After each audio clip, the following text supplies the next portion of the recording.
Thank you for purchasing a Jungle Jim's trimmer rack. This video is to serve as a visual reference to the instruction manual provided for the 2 through 4TR trimmer racks. First, you will want to unpackage all pieces and parts.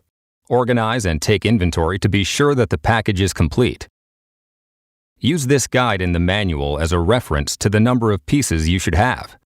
Refer to this completed assembly diagram, also in the manual. If missing hardware or parts, please contact Jungle Jim's. Let's get started. Prior to installation, temporarily insert bolts to the believed desired height. Then place on trailer to see if the height is correct. The height can also be adjusted after mounting on the trailer.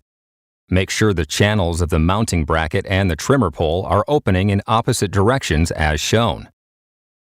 Mark the hole locations and remove the screws. To hold the crush sleeve in place, turn the pole on its side and line up the crush sleeve with the desired holes.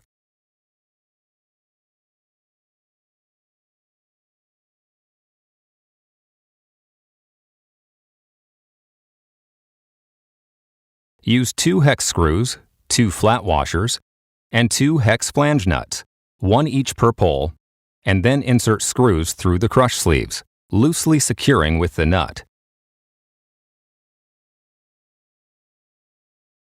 Do not tighten the bolts yet. Repeat for the other pole.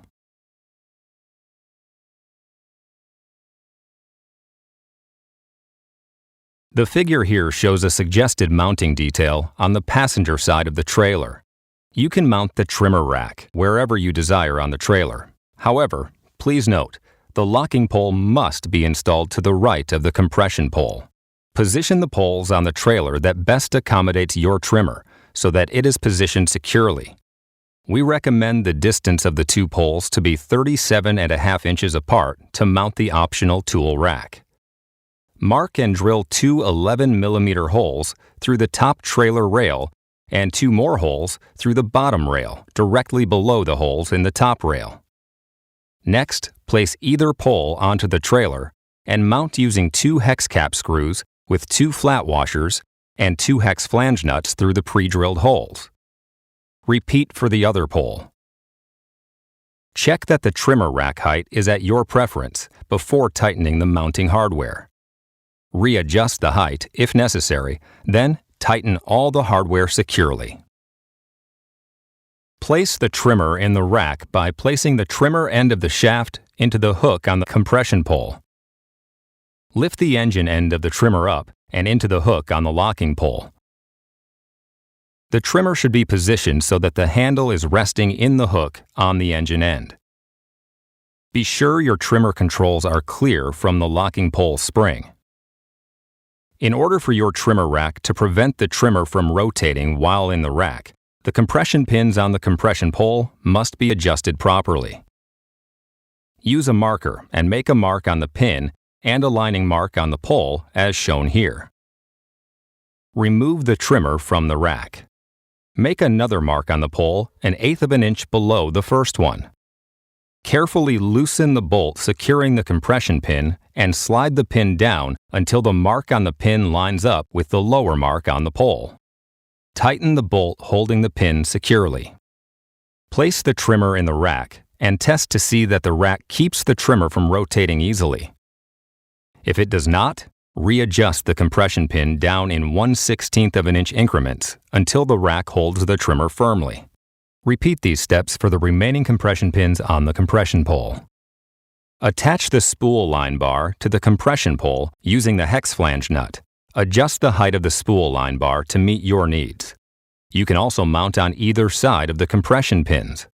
Once you have the location determined, place a 16mm flat washer on the pole, followed by the compression spring and the other 16mm flat washer. Place the trimmer line spool onto the pole, followed by the other 16mm flat washer. Compress the spool down onto the spring and retain it by installing the hairpin cotter through one of the 3 holes in the spool line bar. The spring needs to be compressed enough against the spool to prevent it from spinning freely on the spool holder. If your spool has a larger hole, use the larger 20mm flat washer. Your trimmer rack is designed so that all trimmers can be locked on the pole using only one padlock.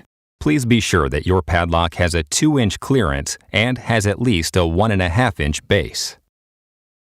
To lock your trimmer rack, close the lock bar and insert the padlock through the locking holes in the pole and on the lock bar.